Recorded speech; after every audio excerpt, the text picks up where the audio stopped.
Welcome back to English for Management and Leadership. In this video, we'll be talking about how to create and use the future tense. We know a little about the future tense already.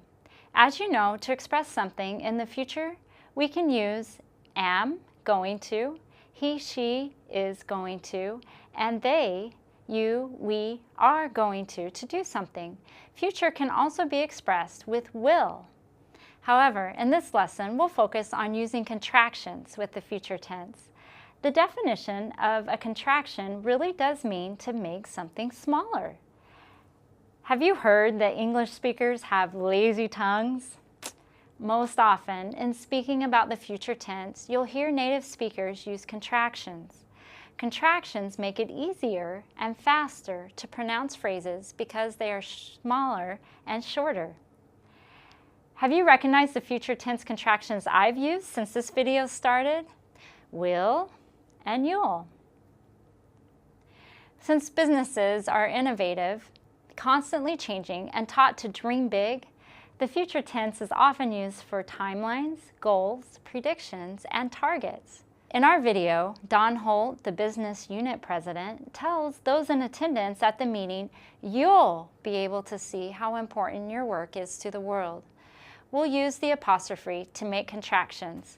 Apostrophes tell us a letter or letters are missing. Apostrophe plus LL makes the contraction for the future tense will. Let's look at these examples. Listen to the pronunciation.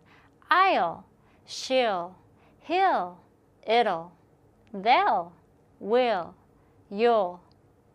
What is the apostrophe telling us? That WI in will is missing. The contractions can only be made with these pronouns. We can't say, for example, John'll or Tiffany'll. We say John will and Tiffany will. But sometimes it does seem like this is what a native speaker in English is doing.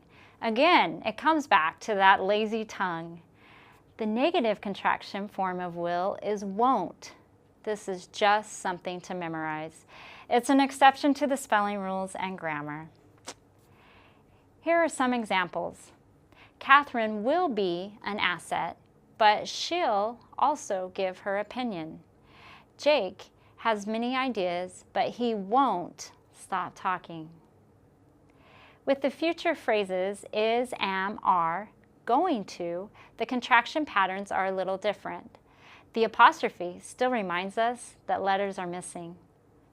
From the video, we hear Elizabeth say, we're going to jump ahead on the agenda.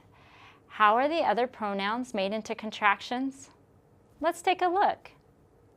I'm going to. She's going to. He's going to. It's going to. They're going to. We're going to. You're going to. Remember, after the going to, the verb in the infinitive form comes next.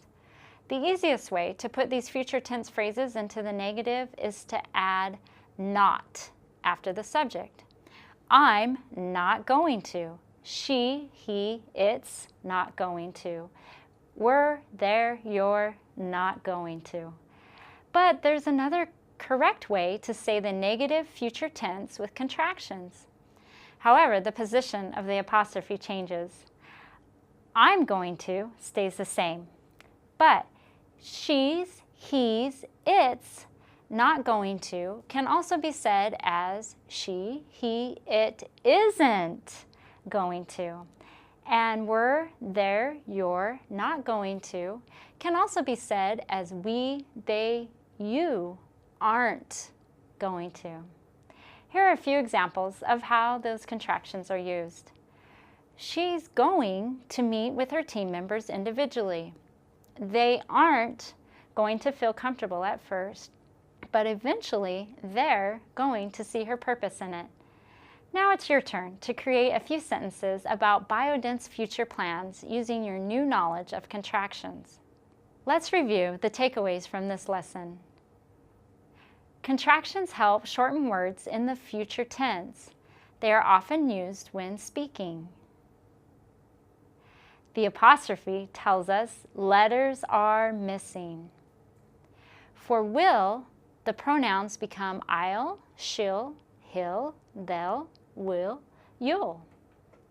The negative for will not is won't. For going to, the pronouns become I'm going to, she's, he's, it's going to, and we're, they're, and you're going to. The negative is not or isn't or aren't. Thanks for joining this language video of Module 2 about future tense contractions. We'll see you again soon in English for Management and Leadership.